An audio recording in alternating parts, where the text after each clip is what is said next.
ਪਾਕਿਸਤਾਨ 'ਚ ਪੰਜਾਬੀ ਕੌਮਪ੍ਰਸਤਾਂ ਦੇ ਸਭ ਤੋਂ ਵੱਡੇ ਨੈਟਵਰਕ ਪੰਜਾਬੀ ਨੈਸ਼ਨਲਿਸਟ ਫੋਰਮ ਵੱਲੋਂ ਜੀ ਆਇਆਂ ਨੂੰ। Number 7, Punjabi nationalist forum PNF ਦੀ leadership.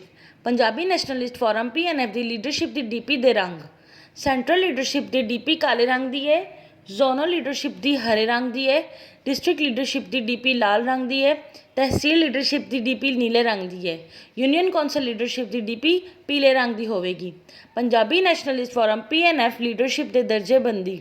Chief organiser, deputy chief organiser, section coordinator ਦਾ ਸ਼ੁਮਾਰ ਸੈਂਟਰਲ ਲੀਡਰਸ਼ਿਪ ਵਿੱਚ ਹੋਵੇਗਾ ਤੇ DP ਕਾਲੇ ਰੰਗ ਦੀ ਹੋਵੇਗੀ।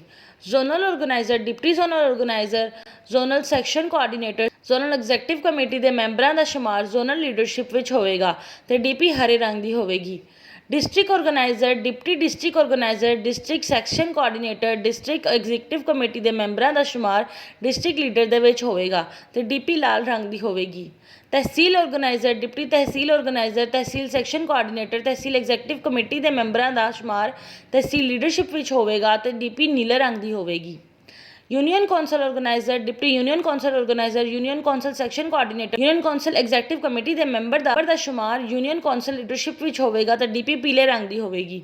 ਪੰਜਾਬੀ ਨੈਸ਼ਨਲਿਸਟ ਫੋਰਮ PNF ਦੀ ਲੀਡਰਸ਼ਿਪ 5 ਸਤਹਾਂ 'ਤੇ ਮੁਨਜ਼ਮ ਕੀਤੀ ਜਾਵੇਗੀ। Number 1 central leadership, number 2 zonal leadership, number 3 district leadership, number 4 tehsil leadership, number 5 union council leadership.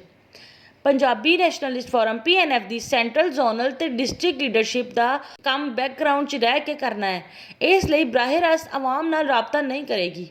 Number 1 central leadership ਦਾ ਕੰਮ ਬੈਕਗਰਾਊਂਡ 'ਚ ਰਹਿ ਕੇ PNF ਦਾ ਪ੍ਰੋਗਰਾਮ ਤੇ ਪਾਲਿਸੀ ਬਣਾਉਣਾ ਹੈ। ਨੰਬਰ 2 ਜ਼ੋਨਲ ਲੀਡਰਸ਼ਿਪ ਦਾ ਕੰਮ ਬਣਾਏ ਗਏ ਪ੍ਰੋਗਰਾਮ ਤੇ ਪਾਲਿਸੀ ਤੇ ਬੈਕਗਰਾਊਂਡ 'ਚ ਰਹਿ ਕੇ ਅਮਲ ਕਰਾਉਣਾ ਹੈ। ਨੰਬਰ 3 ਡਿਸਟ੍ਰਿਕਟ ਲੀਡਰਸ਼ਿਪ ਦਾ ਕੰਮ ਬਣਾਏ ਗਏ ਪ੍ਰੋਗਰਾਮ ਤੇ ਪਾਲਿਸੀ ਤੇ ਬੈਕਗਰਾਊਂਡ 'ਚ ਰਹਿ ਕੇ ਅਮਲ ਕਰਾਉਣਾ ਹੈ। ਪੰਜਾਬੀ ਨੈਸ਼ਨਲਿਸਟ ਫੋਰਮ PNF ਦੀ ਤਹਿਸੀਲ ਤੇ ਯੂਨੀਅਨ ਕੌਂਸਲ ਲੀਡਰਸ਼ਿਪ ਦਾ ਕੰਮ ਬੈਕਗਰਾਊਂਡ 'ਚ ਰਹਿ ਕੇ ਕੰਮ ਕਰਨਾ ਹੋਵੇਗਾ, ਇਸ ਲਈ ਬਰਾਹ ਰਾਸਤ ਆਵਾਮ ਨਾਲ ਰਾਬਤਾ ਕਰੇਗੀ। ਤਹਿਸੀਲ ਲੀਡਰਸ਼ਿਪ ਦਾ ਕੰਮ ਬਣਾਏ ਗਏ ਪ੍ਰੋਗਰਾਮ ਤੇ ਪਾਲਿਸੀ ਤੇ ਬੈਕਗਰਾਊਂਡ 'ਚ ਰਹਿ ਕੇ ਅਮਲ ਕਰਾਉਣਾ ਹੋਵੇਗਾ। ਨੰਬਰ 5 ਯੂਨੀਅਨ ਕੌਂਸਲ ਲੀਡਰਸ਼ਿਪ ਦਾ ਕੰਮ ਬਣਾਏ ਗਏ ਪ੍ਰੋਗਰਾਮ ਤੇ ਪਾਲਿਸੀ ਤੇ ਬੈਕਗਰਾਊਂਡ 'ਚ ਰਹਿ ਕੇ ਅਮਲ ਕਰਾਉਣਾ ਹੋਵੇਗਾ।